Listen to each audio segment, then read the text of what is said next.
გურჯაანის მუნიციპალიტეტის საკრებულოში მურიგის ხდომა გაიმართა. დეპუტატთა განსაკუთრებული აქტიურობა 2026 წლის ბიუჯეტის პროექტის განხილვას მოჰყვა.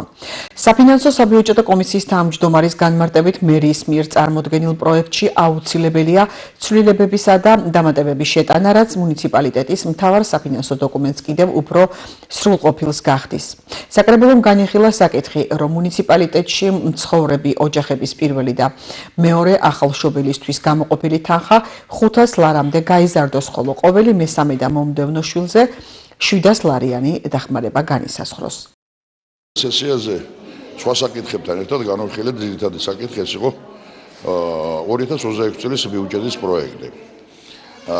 დღევანდელ სესიის განხილვამდე აღნიშნული პროექტი განვიხილეთ კომისიურად და უმრავლესობის ფორმატში თითქმის ალბათ ყველა დეპუტატთან შევაჯერეთ და შევაჯერეთ თავარია ყველა აიბთან და სამსახურებთან.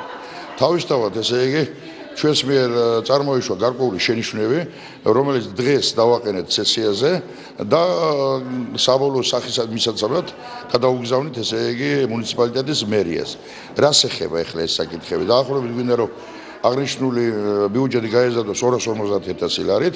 აქედან ესე იგი დაახლოებით 200,000 მოდის სოციალურ საკითხებზე, ეს არის სამედიცინო დახმარების თვალსაზრისით დაფინანსების გაზრდა, ახალშობილთა დახმარებები როა მისი გაზრდა და არის კიდევ 50,000, რომელსაც უზრდით გურჯაანის მუნიციპალიტეტის სერვისს. დღევანდელი საკითხები იურიდიულ კომისიას რაც შეეხება, ეს იყო სიით გასული დეპუტატების მიერ დაწერილი განცხადება საკრებულოს რიგების დატოვების შესახებ. ეს იყო ბატონი ბექა სონღულაშვილი, რომელიც სიით იყო მე-12 და ასევე ბატონი ირაკლი შაშიაშვილი, რომელიც პარტიული სიით იყო ნომერ მე-15.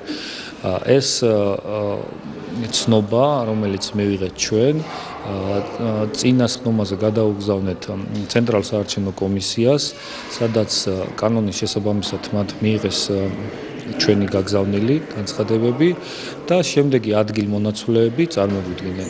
ეს არის ბატონი ბექა სონღულაშვილის მაგივრად არის ნიკა მჭედლიშვილი და ირაკლი შაშიაშვილის მაგივრად არის ლიკა პარციკანაშვილი.